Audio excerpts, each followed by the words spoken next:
Señor Jesucristo, y les doy gracias a Dios de poder estar en esta noche nuevamente aquí con ustedes para compartir la bendita palabra de Dios. Siempre tenemos algún tema importante de su palabra que nos habla nuestra vida, que nos habla nuestra forma de conducta, nuestro comportamiento, nuestra manera de vivir, y todo eso lo hace muy importante para nosotros.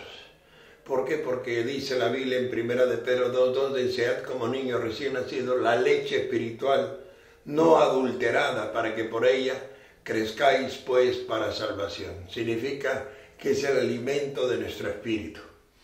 Vamos a levantar una oración para poder compartir su palabra y poder recibir la bendición de esta noche.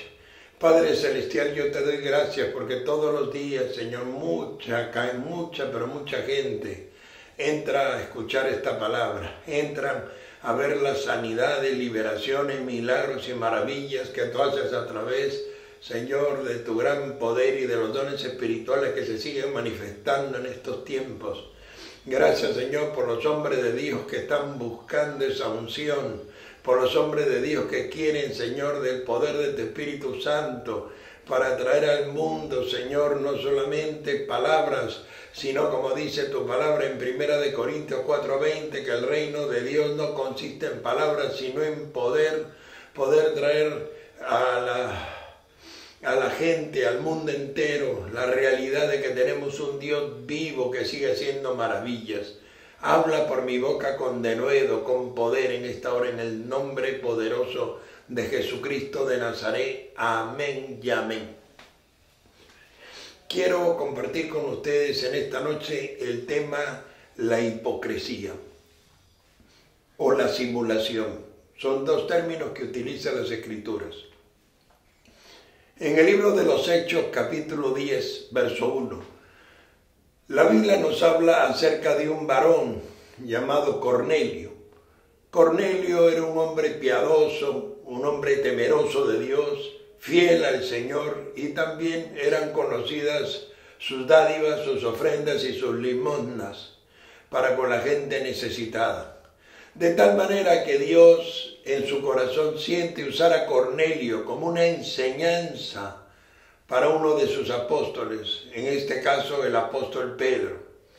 Y entonces cuando estaba Cornelio haciendo oración en su casa, él era un centurión a cargo de la compañía La Italiana, y era un hombre fiel a Dios, y Dios se le aparece en visión a Cornelio por medio de un ángel, y este ángel le dice: Cornelio, ve a Jope, busca la casa de un tal Simón el curtidor, donde vas a encontrar a un varón llamado Simón, que lleva por sobrenombre Pedro, y lo harás traer, lo harás venir a tu casa. Esa fue la revelación del ángel. Cornelio quedó cautivado por la revelación de Dios y por la visita de este ángel a su casa, y rápidamente mandó a 2 de sus sirvientes y a uno de sus soldados, que le era bastante fiel, a buscar a Pedro, a buscar a Simón en la casa del curtidor. Dice la Biblia que ellos partieron a hacer la misión que Dios le había encomendado, mientras que al otro lado, en la ciudad de Jope, Pedro tenía hambre y se había subido a la azotea de la casa donde estaba hospedado a hacer oración. Mientras Pedro estaba haciendo oración, le sobrevino un tremendo hambre, y de pronto le sobrevino un éxtasis, y del cielo descendió un pergamino, descendió un enorme pergamino sujeto de las puntas, y en él se veían cuadrúpedos y reptiles y toda clase de animales, y escuchó la voz del cielo que le dijo: Pedro, mata y come. Sin embargo, Pedro no entendió la visión y no entendió cómo le van a pedir que coma animales inmundos. Entonces él dice: Señor, yo jamás he comido nada inmundo. Y entonces el Señor le responde: lo que yo limpié, no lo llames inmundo. Y luego, mientras Pedro meditaba en esta visión, dice la Biblia que los mensajeros de Cornelio ya estaban a la puerta de la casa, habían venido preguntando dónde vivía Simón el curtidor y dónde estaba la casa de donde vivía el apóstol Pedro. Al llegar a la puerta, Jehová le dice a Pedro: hay hombres abajo que te buscan, no rehúses ir con ellos, pues soy yo el que te mando, le dijo Dios a Pedro. Y cuando Pedro despertó del éxtasis, le fueron a avisar que había personas abajo que lo estaban buscando. Entonces Pedro desciende a atender a estas personas, que eran, por cierto, tres, dos sirvientes y uno de los centuriones que trabajaba con Cornelio. Y Pedro les preguntó cuál es la razón de su visita. Y entonces, contestando, el centurión que venía con ellos le dijo: mi señor Cornelio, hombre temeroso, fiel a Dios, dadivoso y generoso, le apareció una visión, la visita de un ángel del Señor, que le dio la orden de que viniéramos a buscarte. Entonces Pedro decidió hospedarlos en la casa esa noche, ese día, para que al otro día, al aparecer el alba en la mañana temprano, pudieran los cuatro salir juntos, y Pedro también acompañado de algunos discípulos que estaban ahí con él, para la casa de Cornelio. Así que eso fue lo que hicieron. Descansaron ese día ahí, reposaron, y por la mañana partieron rumbo a la casa de Cornelio. Al llegar a la casa de Cornelio, Pedro da un tremendo discurso, una prédica, un discurso ahí a toda la familia de Cornelio, y también a sus sirvientes y al centurión que estaba con ellos, y a todos los reunidos en casa, cuando de pronto el Espíritu Santo descendió de una manera gloriosa y bautizó en lenguas a todos los que estaban ahí, y derramó dones sobre los gentiles de una manera tan increíble que Pedro se quedó aturdido. Pedro jamás había entrado en la casa de un gentil, porque los judíos lo consideraban abominable. Para ellos no era factible entrar a la casa de un gentil, y mucho menos entrar a predicar o nada de eso. Y ahora Pedro se encontraba en la mitad de algo que para él era imposible, como el Espíritu Santo no había hecho acepción de personas y se había derramado sobre toda la familia de Cornelio. Así que él dijo: ¿quién puede impedir el agua a estos que ya han sido bautizados por el poder del Espíritu Santo de Dios? Y los bautizó.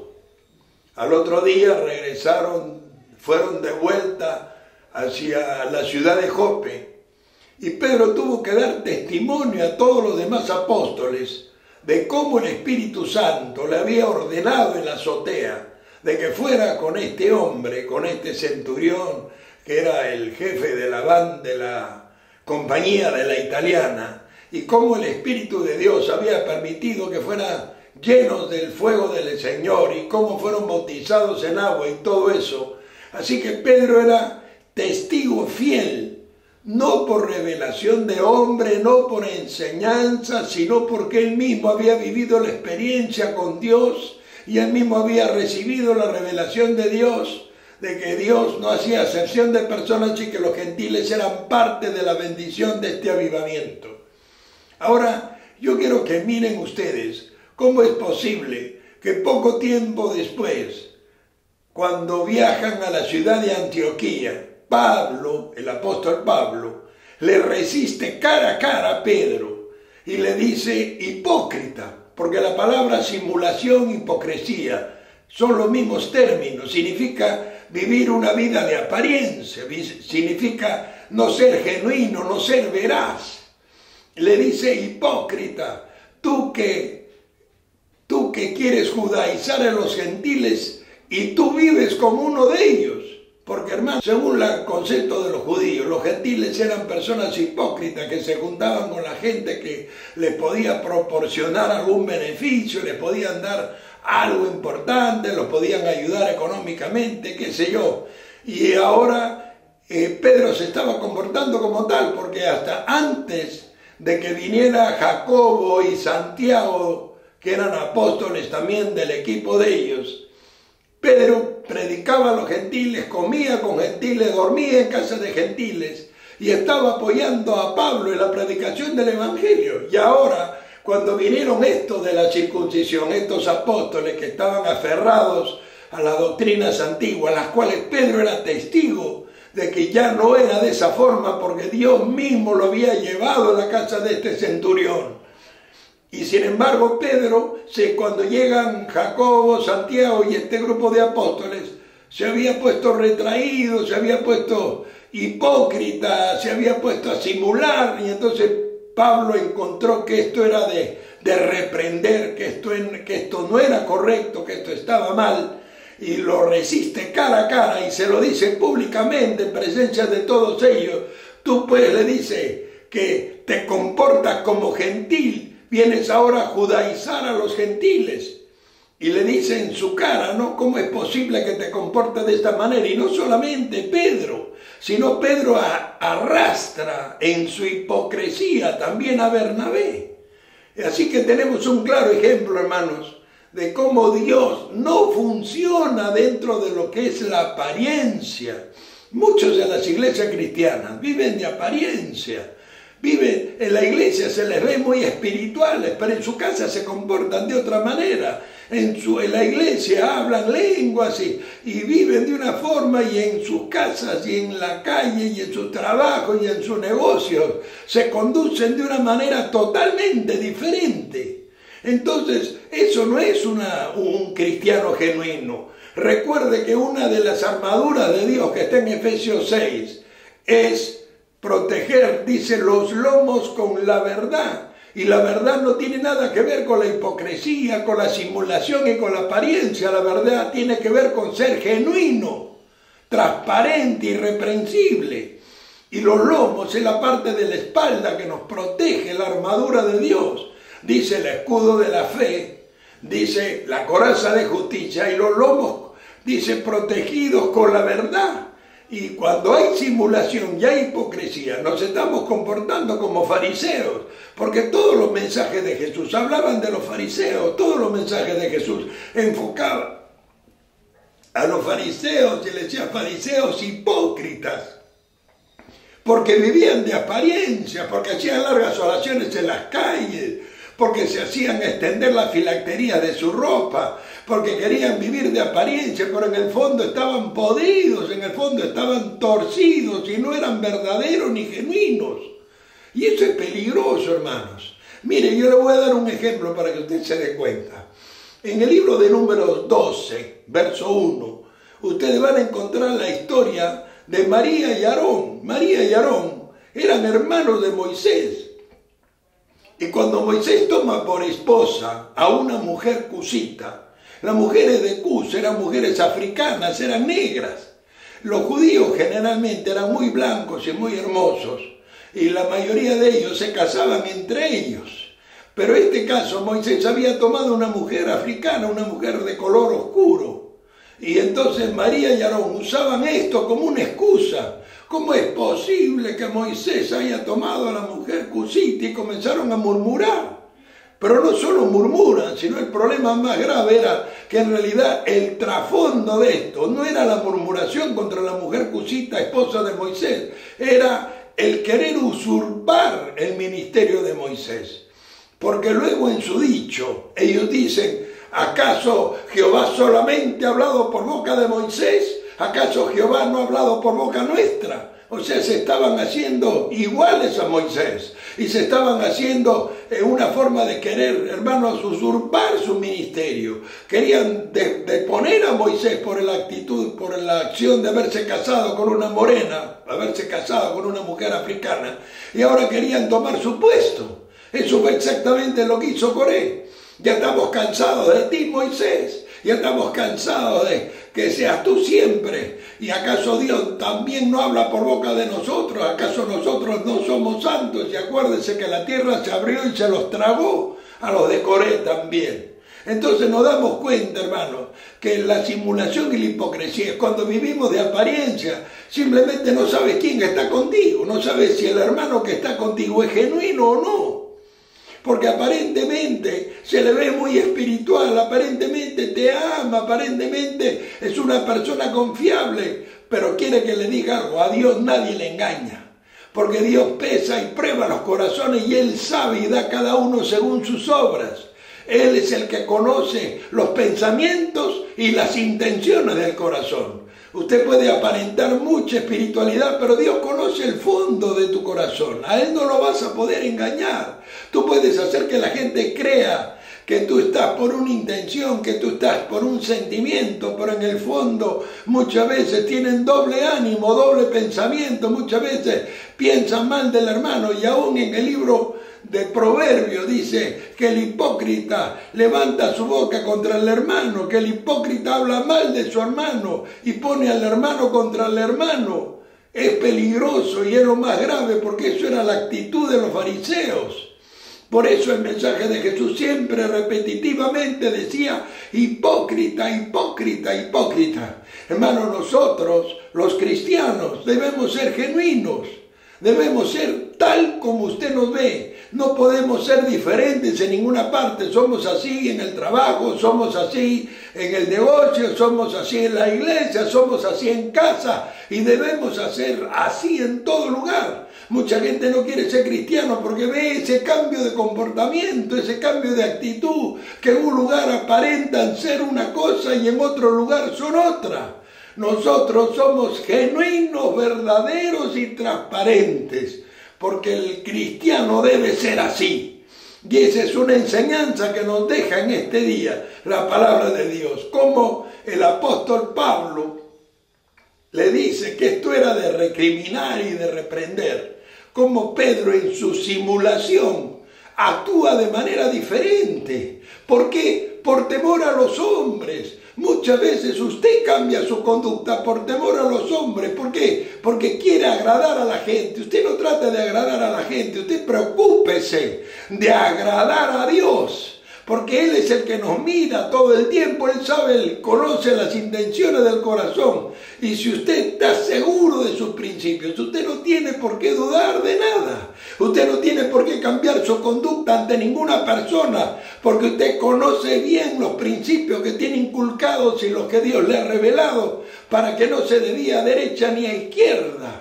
Por eso esta enseñanza nos queda claro que la hipocresía no es de Dios, que la hipocresía no es una conducta aceptable, que más bien estamos descuidando la armadura de Dios, porque la armadura de Dios dice, verás, dice, los lomos cubiertos con la verdad. Quiere decir, hermanos, que somos transparentes, no somos hipócritas, no andamos en simulación, no andamos en apariencia. No vivimos de apariencia, vivimos de agradar a Dios.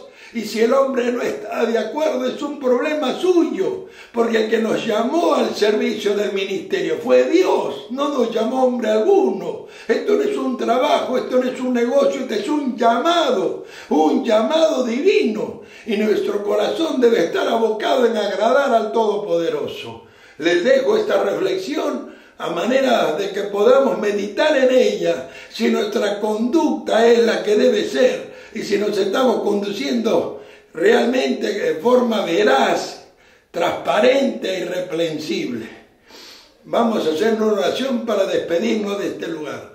Este es justamente el mensaje que compartimos ayer en la noche de la vigilia, en la madrugada, y que Dios ha puesto en mi corazón dejarlo plasmado en las páginas sociales para que sea bendición para todos los miles que todos los días nos visitan y entran a recibir esta palabra, que pueda ser de bendición para ustedes, para mí, para todos nosotros. Vamos a hacer una oración. Padre Celestial, yo te doy gracias por tu poderosa palabra. Yo te pido en el nombre de Jesús que llegue al corazón de todos los que nos están escuchando. Que sea de bendición para la vida de todos los que están atentos al mensaje diario de tu palabra. Y bendice a todos los que nos apoyan todos los días, Señor, participando de los servicios, de la vigilia, de las enseñanzas, de las predicaciones y aún de los videos de milagros y sanidades que publicamos diariamente. Bendícelos grandemente, bendice a los que nos bendicen, Señor, y prospera a los que en ti confían. En el nombre poderoso de Jesús.